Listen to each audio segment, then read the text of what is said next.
Welcome to Senior Living Visionaries, a podcast for senior living leaders who are looking to stay ahead of the curve in the industry.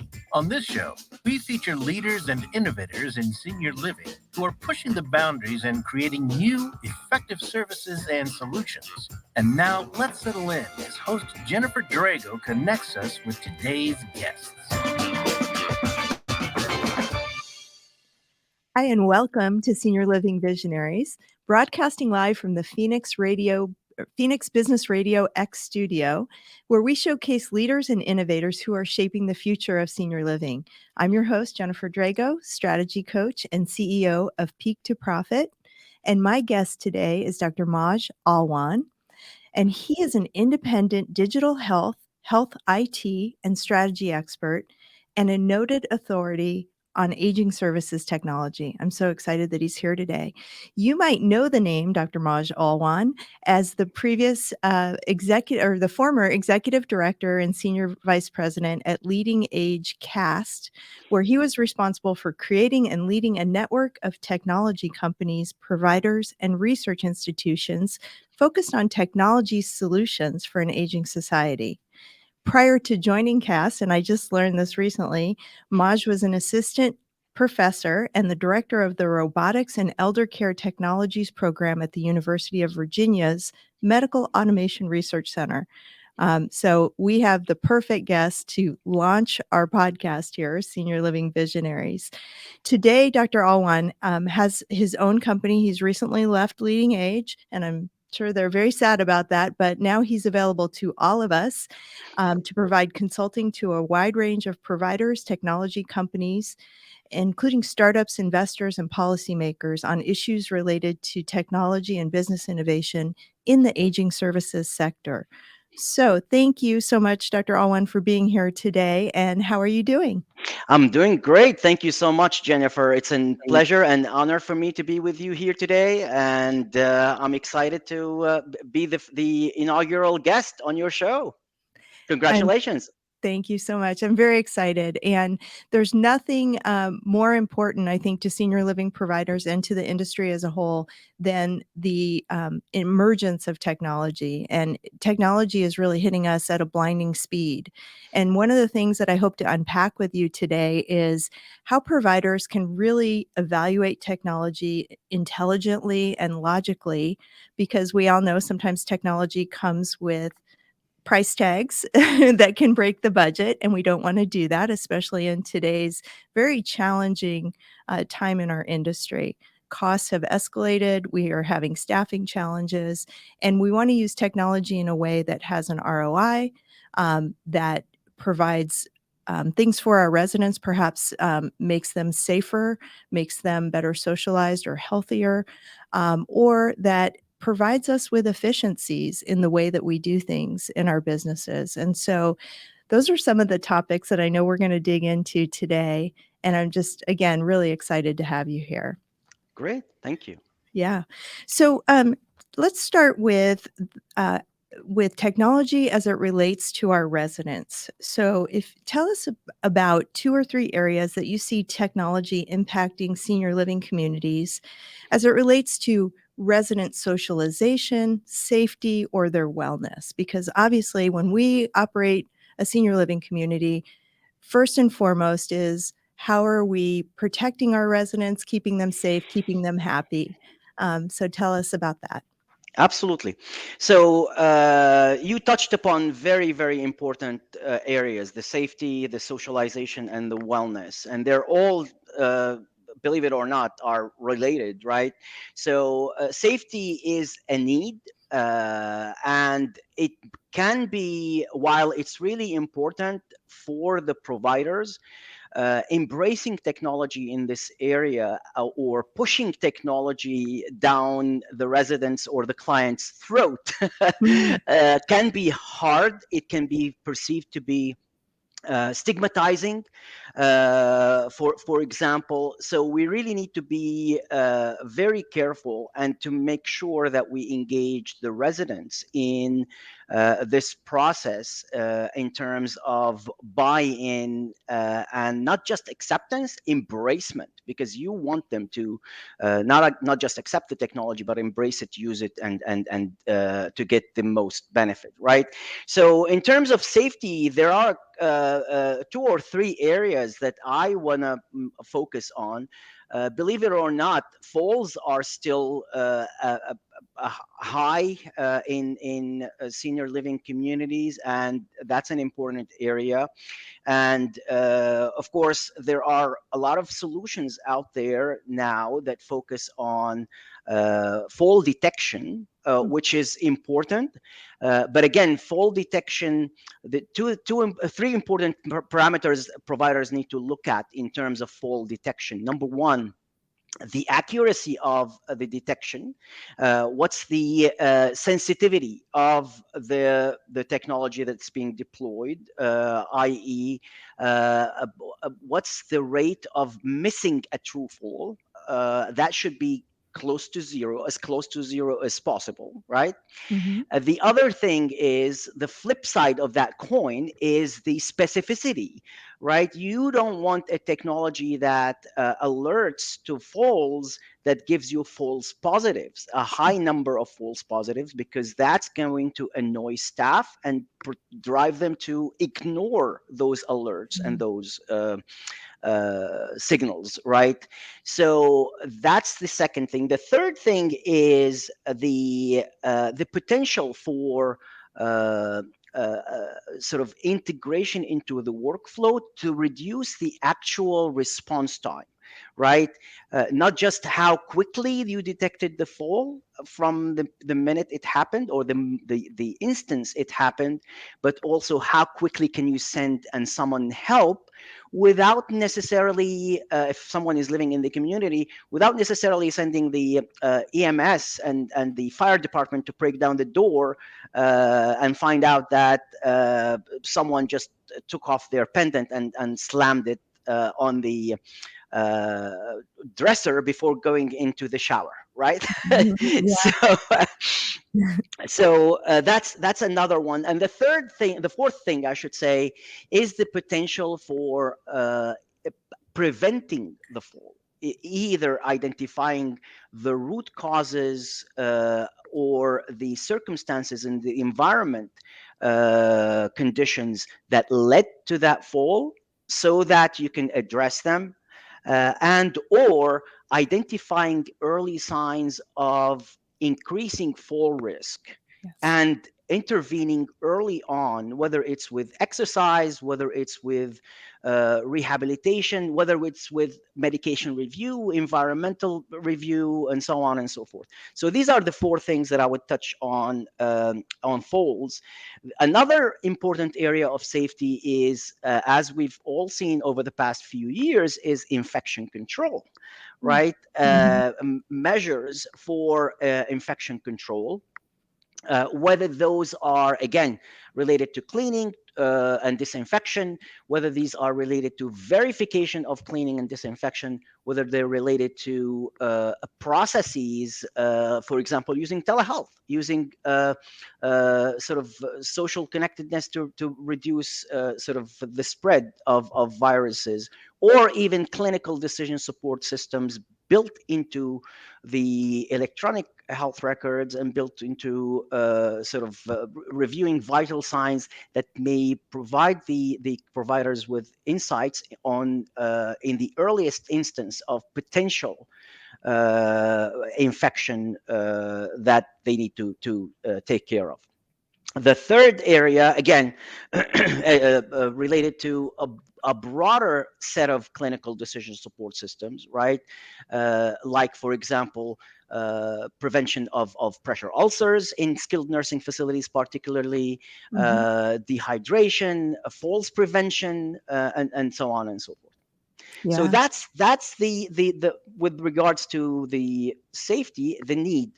But I always find that socialization is a want, and it's something that is much easier to accept and embrace, especially when you have a technology that is intuitive, right?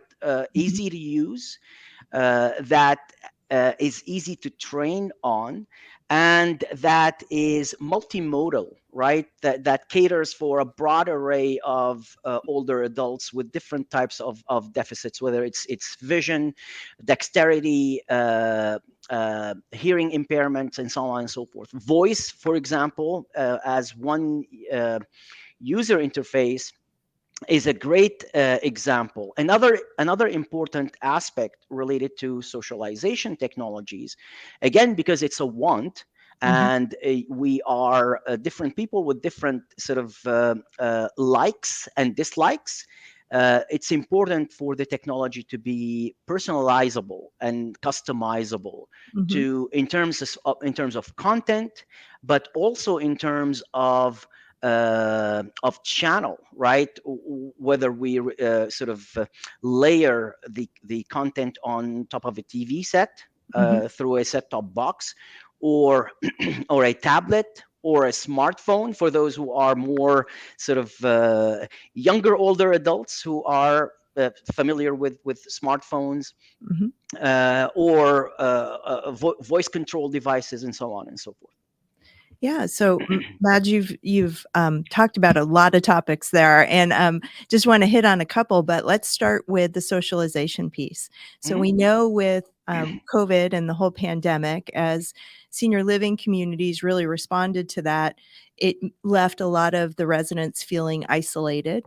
Sometimes, in their own units most of the day. And I think that's really where we started to see these apps that could socialize and connect them to different activities and to each other, even before the pandemic. But I think they really proliferated during that period. Absolutely.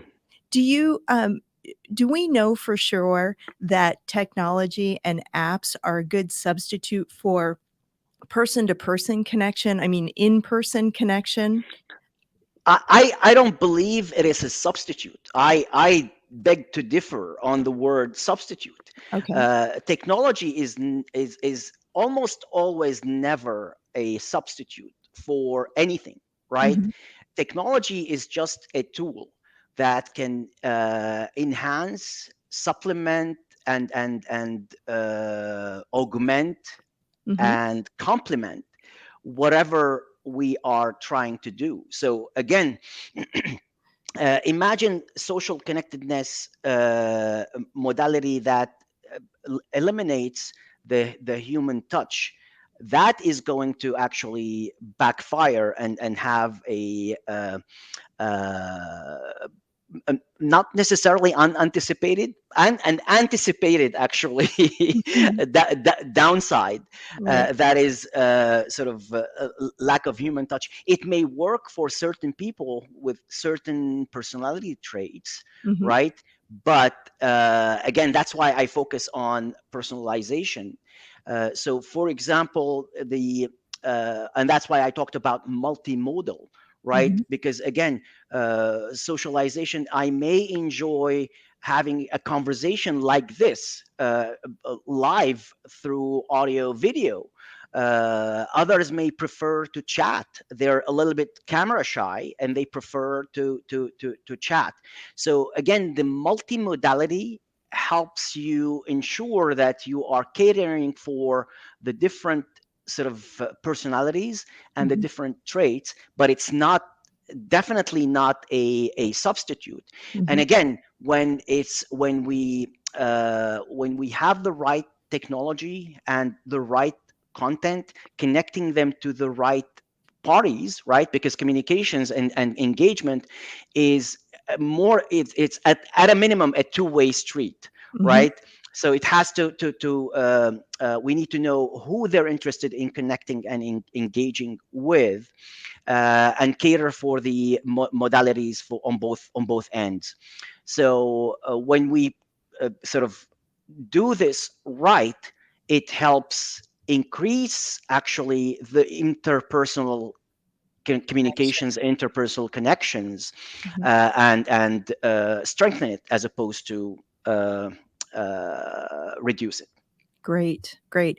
And I love how you started your conversation by saying we have to engage our community in the technologies that we want to adopt and make sure that they are involved from the very front end of that. But then what you just said too is as we're implementing, anytime we can personalize it to the individual user, it's going to have so much more impact for that personal user. So that I really like that. I also Absolutely. yeah, I also wanna go back to, a something that I'm pretty passionate about, and that's falls prevention. So, we know I'm guessing a lot of providers who are listening to this are well aware of falls detection devices, right? Those, again, have been around a long time from the lifeline pendants, "I've fallen and I can't get up," to sensors that can be in apartments that can kinda monitor movement and drastic changes in movement. What I really love in our industry today are the technologies that are focusing on preventing falls. And I certainly hope that from the resident's perspective, they embrace these types of technologies, right? Which don't have to be potentially in their units every day, but it can be something that helps evaluate their gait or their balance or things that, to your point, we can take action to improve before there's a fall. And I just love those types of technologies. Are you seeing more and more of those, and do you feel that they're pretty accurate in being able to identify fall risk? Absolutely. Again, we are seeing a lot of innovation. There's a lot of innovation that involves vision analysis and using computer vision and artificial intelligence, AI, deep learning AI that evolves the models that are being used to model and detect movement and activities, and hence improve and also at the same time detect falls, different types of falls, right? Because again, you know that there are different types of falls. Mhm, And the advantage of some of those vision based and AI powered solutions is that they can a learn and evolve with time. The more sort of instances they see, the better they get. The other thing is that because they're imaging and vision based, you can always go back and the whether it's via a human or a human in the loop can go back and review the videos, review the few minutes before the falls to see the exact circumstances and the root causes for that particular fall, mhm, and sort of address those root causes to prevent future falls, not just detect and rescue the individual who has just fallen, but try to eliminate the causes that led to that fall, that last fall. And we are starting to see an actual reduction in the frequency of falls as a result of using those technologies. So again, now many of these systems are using the human expert to review these short recordings that mhm, right before the fall was detected, but we also are seeing smaller startup technology companies that are using machine learning to analyze those scenes right before the falls, mm, and trying to identify the risk factors and provide some decision support for the staff, giving them sort of indications to what might have led to that fall, and again, if the staff address those issues, we're starting to see reduction in the frequency of falls, and hence, of course, liability risk, mhm, costs of care.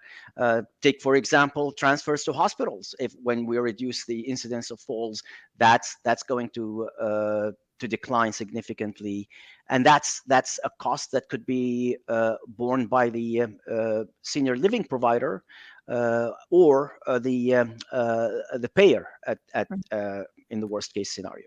Right. And that's important, Maj, because we know as senior living providers that the healthcare systems, the providers, and the insurers are, if they're not our partners today, they're our future partners. And so any way that we can add value by doing our jobs better, or I love that you talked about doing a root cause analysis. I come from hospitals and health systems, and we've been doing root cause analysis for as long as I can remember. Whenever there's an event, you do a root cause analysis and you learn from that. And to your point, apply those learnings so that it doesn't happen in the future, or it happens with much less frequency in the future. So I love that you're talking about providers getting more skilled in that type of work as well.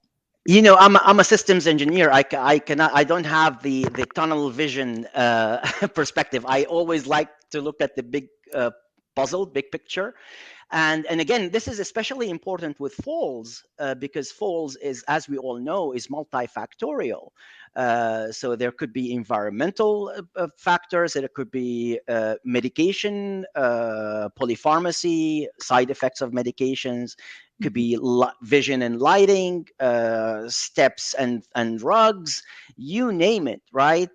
In addition, of course, to the innate issues related to what you described early on in terms of balance and functional abilities and drop foot and so on and so forth that could be addressed by physical therapists and clinicians, so to speak. Yes. So this is a point that I think you and I were hoping to make today, which you've already said it once. Technology is a tool. It's not the be all end all. It's not the holy grail. And in your examples that you just provided us around fall prevention, really it's a technology potentially matched with a human presence that can evaluate all the other aspects of, what's going on in the apartment, what's going on with the medications, even beyond what the technology does. So absolutely. So you're bringing me to the third category of technology that you mentioned in your first question, which is wellness, right? Mhm. So we talked about the two extremes: the need when there is a risk like falls, for example, and the Mhm. want when in socialization. But in between, there is a continuum of technologies to help in the wellness, whether that's technologies that can monitor and encourage physical activities. Again, ranging from monitoring and counting steps all the way to doing virtual coaches for Tai Chi and physical therapy, or even dance, right? Monitoring of nutrition, right, or taking care and looking at nutrition. Mhm. This is especially important for older adults who are known to have multiple chronic conditions, who need to we need to feed them right and make sure that they're getting the nutritious values, but without necessarily negatively impacting whatever chronic condition they may have. For example, the salt content for hypertensives and so on and so forth. The third thing is, again, monitoring for biometrics, Mhm. using biometric remote patient monitoring, and so on and so forth, and combining all of this in a again, I'm gonna go back to my soapbox and harp on the want, making the context for this wellness management and chronic disease management more fun than directives. Yes. Right, just instructions. I'm gonna use a politically incorrect word, barking instructions at them. Yeah. Right. We need to sort of walk them through the rationale why this is not good for you, and walk them through alternatives that uh, that sort of are good for them, but they enjoy. Right. Again, whether this is related to nutrition, Mhm. nutritious substitutes, or related to alternative types of exercises and physical activities. Yes. We need to find the sweet spot, and what makes that individual tick, or makes them motivated to take control of their own wellness, physical and mental wellness. Yes. That is a topic I'm very passionate about, and probably a topic for a whole nother show is, how do we motivate and engage seniors around their health, especially as it relates to chronic conditions. Gamification is a great potential way to do so. Mhm. I really believe so. Yeah, I agree. I agree.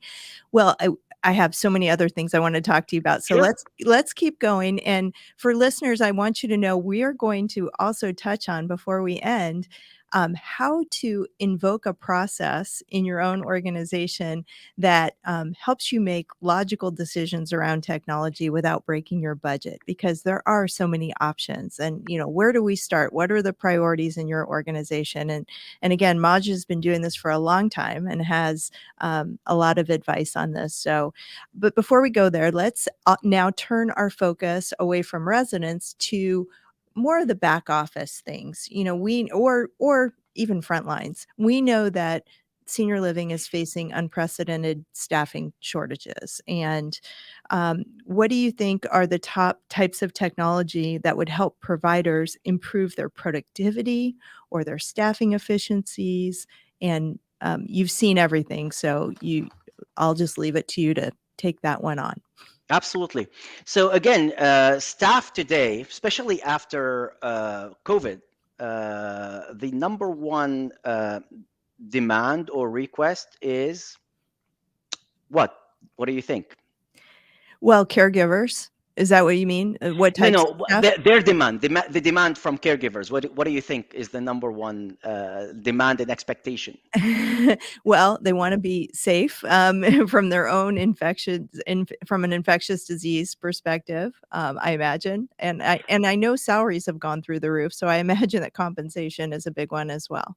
Yeah, absolutely. But the other one is flexibility. Everybody Mhm. wants flexibility Yes. this day and age, especially now that they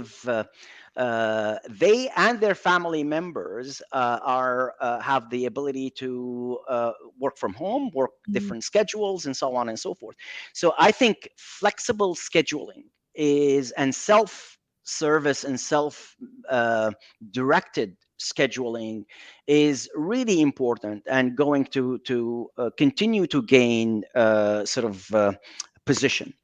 The other thing is, how can we make we have limited number of staff, limited hours, and we have a lot of processes. So we need to think about how we can digitalize and process engineer or process re-engineer processes, so that they can take advantage of digitization, where you can input data only once and use it multiple times, uh, rather than enter it multiple times in different systems.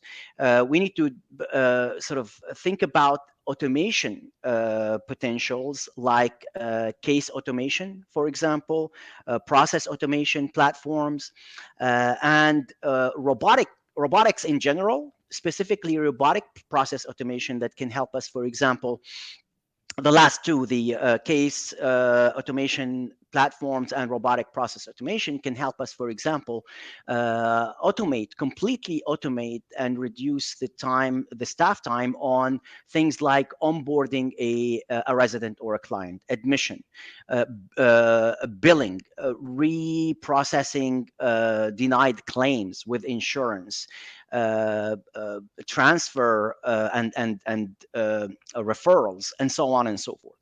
So physical robots, again, are starting to gain, especially service robots, whether it's in dining, cleaning, lawn mowing, and so on and so forth. They are gaining acceptance. and providing ROI. Uh, Telehealth and remote patient monitoring in particular. Mhm. Again, electronic health records that are implemented correctly, that where you can have access to the same data by multiple clinicians, including potentially coordinating with other care providers and care partners. So these are some of the ones, and also for those who are on sprawling campuses and cottages and so on and so forth. Even in high-rise CCRCs, think about the potential of automation and smart home, turning things on and off, automating check-ins, for example, auto detecting occupancy, and so on and so forth. That's all really important for gaining on maximizing efficiencies using technology. Yeah, I love it. I want to talk about at least two of the areas that you mentioned. One, flexible scheduling. I love this as a focus for senior living providers, and we know that there's certainly a portion of the team that can work from home, but we need Of frontline course, people. We need people in the community. So flexible staffing scheduling works for both types. Is that correct? I mean, yeah. absolutely, yes, absolutely. So Yeah. somewhere where we can help employees to feel that they have direction over their own schedule, or at least over their scheduling requests, makes us an employer of choice, or could make us an employer of choice. So that's really important. And those systems have been around for a while. So I imagine that they're pretty well put together at this point. And they're getting better, right? They're starting to use artificial intelligence as well in terms of modeling and the employees' preferences and making suggestions and recommendations. And remember, this also has a byproduct, and that is a better work family life balance, Mhm. right? That we all sort of sometimes struggle with, right? Which leads to satisfaction and higher retention. And we all know that this industry is also suffering from high turnover rate. So Mhm. if we can improve so this can improve retention of our staff Yeah. and reduce, of course, the cost of recruiting Of and the chart. replacing Yeah. those staff members. Exactly, exactly. That's so important. I bet you made a lot of people's ears perk up right then, because I think that's something that everyone is focused on today.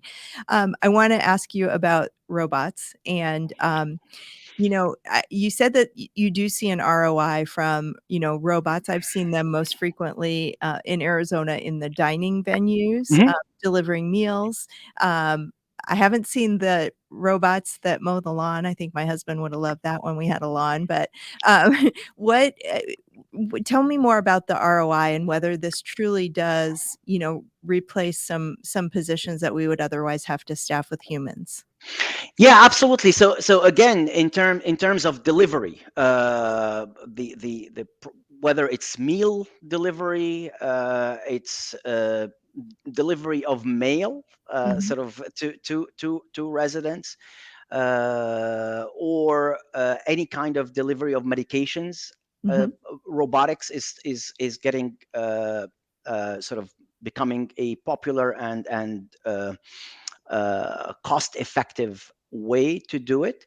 It allows you to repurpose some of those staff members that were sort of being busy shuttling between the kitchen and the dining room, for example, in the dining example, or between the pharmacy and the nurses station, stocking carts with mhm. medications and so on and so forth. You can sort of reduce that time and get the staff to have more meaningful tasks that involve the residents. So the higher touch, sort of more valuable time spent with staff. Yeah. Right. So that's one of the approaches. But again, I want to uh, uh, the robotics that are used in disinfection, cleaning, and infection control are also extremely important. And we're starting to see those not only being used in acute care and starting to get into long-term post-acute care, but also in schools, disinfecting schools after the students go home, and so on and so forth. I love that. I love that idea. And you reminded me that when I worked in a senior living community during COVID, and mail delivery was a huge issue.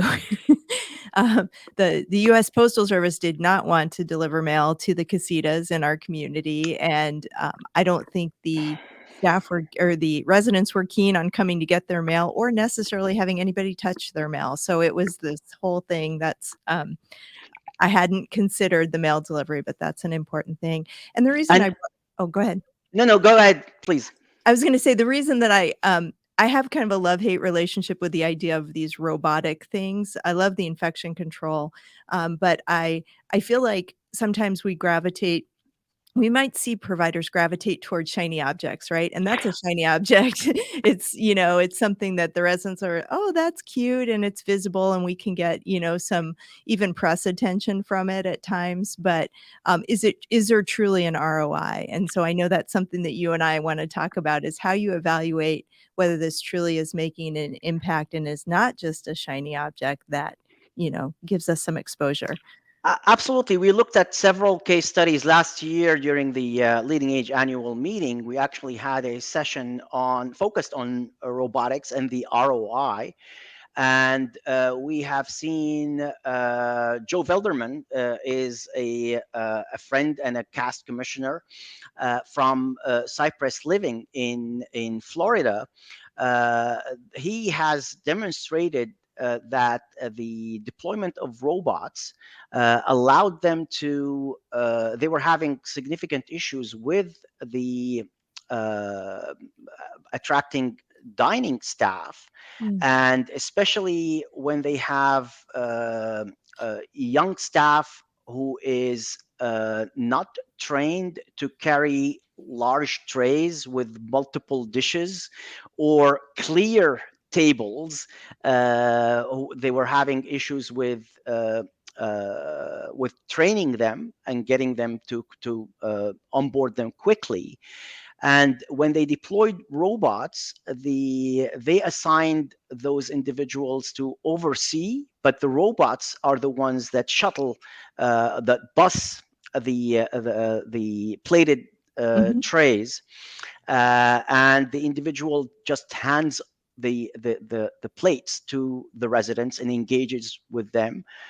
They were a lot more satisfaction on both ends, and also a lot less shuttling and a lot less confusion in terms of delivering the right meal.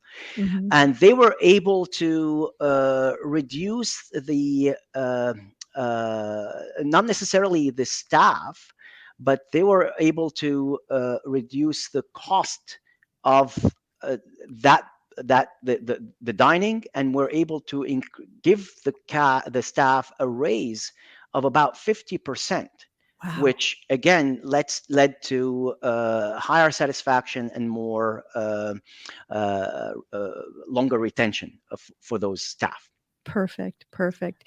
And one other area you mentioned that I just wanna give, a little shout out to or love to is, some of the, paper processes Of that course. as providers that we, are engaged in, whether it's getting the admission paperwork, the billing, the claims denials, even, paying your accounts payable. That is an area, honestly, I believe is also in shortage across the country is having Absolutely. good admissions and financial services people sometimes. And so any way that we can automate that as an industry, I think is going to bring us increased efficiencies and lower costs. Absolutely. Yeah. So Absolutely. thank you for And being.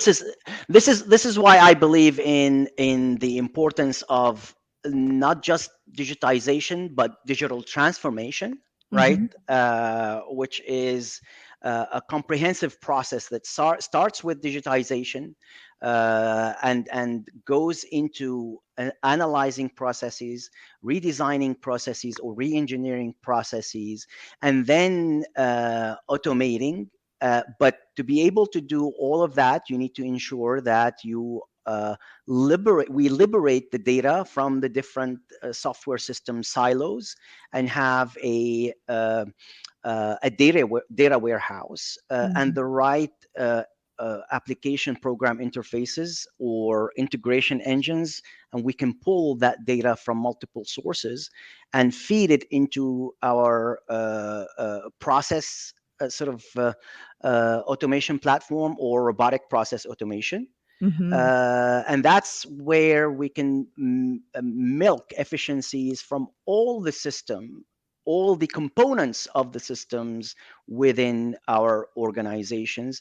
And moreover, when we have the data liberated, we can utilize data analytic tools to better understand where we are, to measure our performance and our efficiencies, visualize the data. So that's prescriptive analytics. mhm. We can, or descriptive analytics, I should say. We can start building predictive modeling, and again, go on to have decision support or prescriptive analytics to help us with decision support and even automated decision making where warranted or possible. Yes. Thank you. You that might be a whole topic for another podcast too, uh, Absolutely.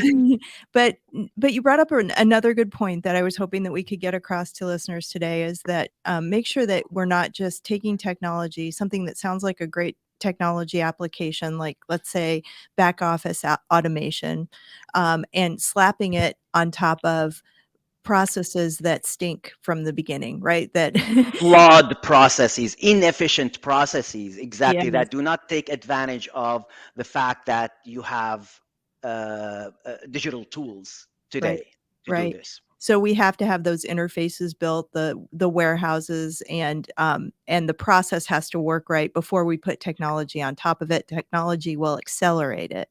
Absolutely. Yeah, we have to re-engineer or redesign the processes to take advantage of all the capabilities, the digital capabilities, and the data elements that we have at our fingertips. Perfect. So if a senior living provider is listening today who maybe is at the beginning of or early in their digital transformation journey, how would you where would you suggest that they start, to look at opportunities in terms of where technology could best suit them in their organization? We're going to talk about next how we evaluate that technology, but Sure. what would be the area? We've talked about so many today. Sure. Well, again, there is no one size that fits all, right? You have providers come in all shapes and sizes, and problems and approaches and opportunities, right? So there are three approaches, right? One might look at the low-hanging fruit, what is known as low-hanging fruit, things that could be implemented quickly to at a low cost to solve a problem, Mhm. right? That problem may be small, it may be big. So that's one approach. Another approach that I see people take is tackling their biggest pain point, their biggest problem, right? And putting all of their resources on top of it. In my opinion, both can be advantageous. The first one is advantageous short term. The second one may or may not be advantageous long term if you commit to it. I think I'm a systems engineer by training, by mentality, and by approach. Mhm. I highly suggest I see the biggest opportunity in taking a strategic look, revisiting their strategic goals, Mhm. their strategic plan, and identifying the kinds of technology where they want to be, in which area. Is it going to be uh, uh, growth in home health, Mhm. or focus on the campus, right? I believe that they need to figure that out, and then link each of the strategic goals to an array of enabling technologies that are going to be key to Mhm. advance that goal. So, for example, telehealth and medication management, if they want to be the known provider who takes care of chronically ill individuals, whether it's on campus or off campus, right? Mhm. Um, Tools for home care and home health staffing and scheduling if they're going to go outside the campus. Yeah. Engagement tools and modalities that link those clients to the organization and helps them become loyal clients and customers, and also good referral sources for additional clients, right, in the community, and Yeah. so on and so forth. So I firmly believe in strategic planning, ingraining technology into strategic planning, and conducting strategic IT planning, and then preparing the infrastructure to be able and capable of supporting all of the different technologies that they're going to layer, and cater for a well-known certainty, and that is the increasing demand on bandwidth, which is exponential. It Yes. increases by 50% year over year. Wow, that's crazy. That's crazy. Well, I have to say, you've spoken to my heart. I'm a strategic planning consultant. And so I love that you said, get your strategic plan in place, your vision of where you're taking your organization, and then layer the technology on top of that where it's going to help advance your strategic goals. And I also love the idea of having a strategic IT plan, underneath your strategic plan. So I think we're very much in alignment there. And what great advice as a third takeaway from today, which is make sure your technology is supporting your strategic goals.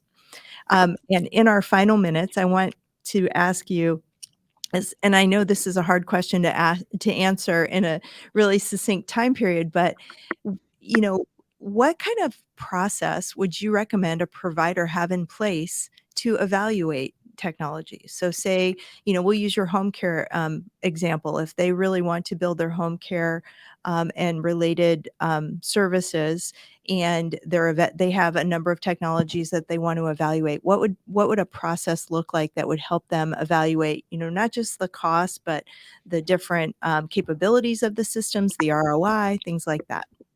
Well, this is something that we've done, that I helped build at LeadingAge Cast for the past at least 11 years. So we have actually, I used to get this question a lot. I'm a CCRC. I'm planning to implement telehealth. What's the best telehealth solution that's out there, right? And again, the first step is to identify where do you want to deploy telehealth. Is it just in home health? Is it just in on campus? That's the first step. The second step is, what are the functionalities and features that I really need in this technology, based on not only the care setting but also the population that I'm serving. What are the common chronic conditions that I'm planning to tackle, Mhm. or my team is sort of specialized in addressing? what kind of integrations do I need? So, for example, if I have an electronic health record already, and I'm looking for a telehealth, and I'm not planning to change that EHR because I love it, my staff love it.